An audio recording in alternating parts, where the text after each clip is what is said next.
Many thanks for joining us. This is English News Time from Oromia Broadcasting Network Obin. I will come on with the news. Stay with us.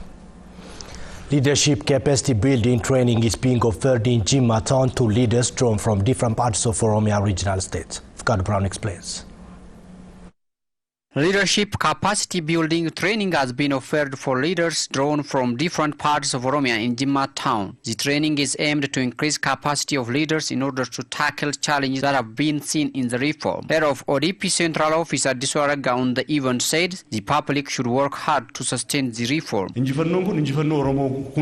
This victory is the victory of all Oromo people. Many people have been sacrificed, starting from the past strugglers like Jaraba Gada, Wako Gutu and Haile Fida. Still, there are individuals who have been working to take this victory. So the training is very important for you to aware of the reform and the challenges to be solved. Addisu noted that the previous political system of the country mainly affected Oromo people and pushed it from the central politics. However, the currently started democratic revolution can break ideology of enemies, he added. We have been making the right reform which can benefit people of the country. Enemy used to break Oromo by Oromo in the past time. Now we should stand together to fight against them. Addisu underscored that Oromo Democratic Party has been playing exemplary role in the Horn of Africa in ensuring peace of the region.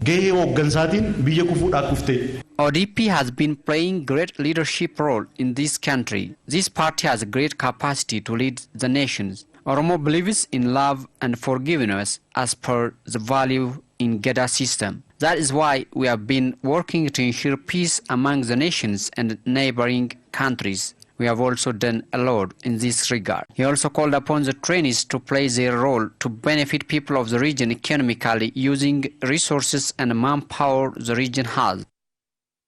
Kenya beverage industry has signed an agreement with a German company in Finfinne City. Construction of the industry said would be completed in 2 years of time. Let Teresa has more on that.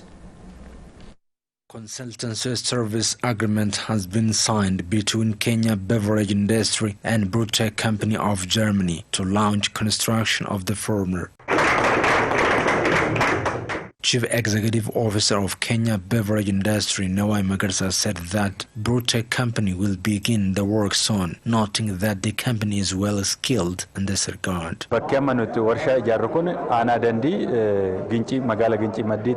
The beverage industry will be built at the old skid of Ginchi town. We have already conducted research on the potential of water available in the area and where to find water if the water in its vicinity might be reduced. However, the Germany's company have enough experience. We want to conduct further studies. The Chief Executive Officer said Kenya Beverage will provide its products to market in 2 years' time. The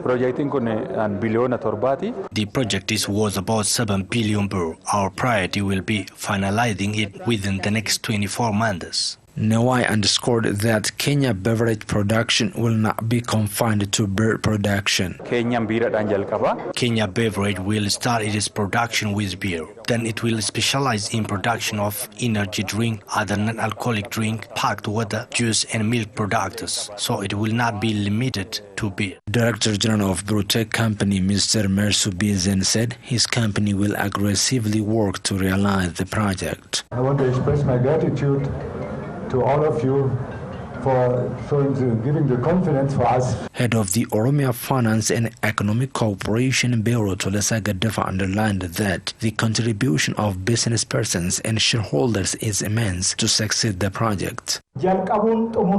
Realization of the project needs huge capital and your knowledge. Discussion has been held on citizenship service proclamation declared by Chefe Oromia in North Showa Zone of Oromia Regional State. Akliu Gobra the details. Discussion that mainly focused on the aim of citizenship service delivery duty was held in North Showa Zone of Oromia Regional State. Some participants of the discussion expressed their readiness to discharge citizenship duty with the knowledge and skills they have acquired so far. We have to bequeath a better country for the next generation. To do so, we have to pledge for ourselves to successfully discharge the expected duties. Humanity is the only criteria to help others. So I personally pledge in front of the crowd to successfully accomplish all the deeds expected from a single person. Biqiltuu dhaabuun falaasama qaama biraatii miti. Kunuumsuun falaasama nama biraatii miti.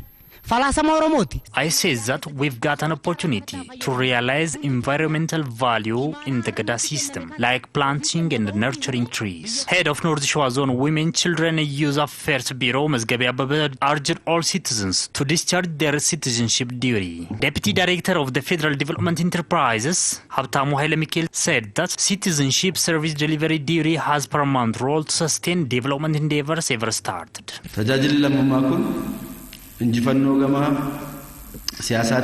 Citizenship duty has vital role to support the ever-achieved political victory with economy and strong social base. So all citizens should act, regardless of gender and age. At the end, participants of the discussion planted 3 seedlings at Salale Oromo Culture Center. Ambo University has reportedly reviewed its research findings of the last 3 years on the problem the public in East and West Hargeisa face. It discussed the findings with stakeholders in Chorotown of West Hargeisa. We have the accounts. Besides teaching learning process, Ambo University has been conducting problem-solving researches. Accordingly, Ambo University scholars have presented their 3 years findings which focused on solving the problem of drought in West and East Hargeisa. On the event organized at Chorotown, different stakeholders have taken part. President of Ambo University, Dr. Tadesakana, said researchers should focus on solving the problem of the public. The main aim of this discussion is showing solution way and method for the problem of the society. There are plenty of problems regarding sex, environmental protection, income generation, and other related subjects. So our focus and the main agenda of this panel discussion is to facilitate future solutions for the state problems. Lecturer at Ambo University, Assistant Professor Frafis Haile, said Ambo University scholars have been conducting different researches on the climate condition of the 2 Hargeisas. We've been conducting different researches over the past 3 years on West and East Hargeisa. Now we are presenting the output of our findings for the concerned parties. The research can help them in showing the way for the problem of drought in the area. Some participants of the discussion also vowed to work hard for the implementation of the findings. I hope the study can solve the problems of the public at large, so our society should help in realizing the findings in practice. We have to avoid and change our culture of neglecting work and invest our full energy in investment of our country. Employees of Infinite City Transport Bureau have planted 3 seedlings. They called on the public to nurture the planted seedlings. Residents of Infinite City expressed their readiness to plant seedlings on the 29th of July in 2019, which has been declared as a Green Fingerprint Day nationwide. They appreciated the government plan of making Ethiopia green again and to tackle climate change. Ethiopian News Agency reported.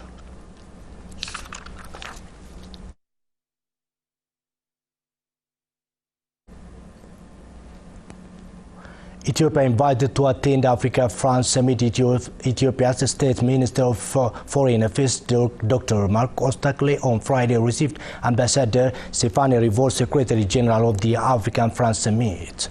The summit will be held from June 4 to 6, 2020 in Bordeaux, France, and would focus on sustainable cities. Stating the long-standing relations between Ethiopia and France, Ambassador Rivoire said that her country would further deepen its ties with Ethiopia through offering support to the ongoing reform initiatives. According to Fana Broadcasting Corporation website report, recalling the invitation extended to the government of Ethiopia to attend the event, the Secretary General said the summit would have a significant contribution to the socio-economic growth of the African continent.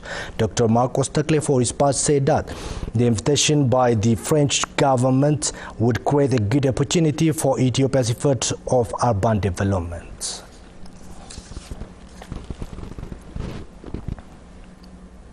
Many thanks for your time. That's all what we had. Coming up, I will be by a pick of the week. Stay with us.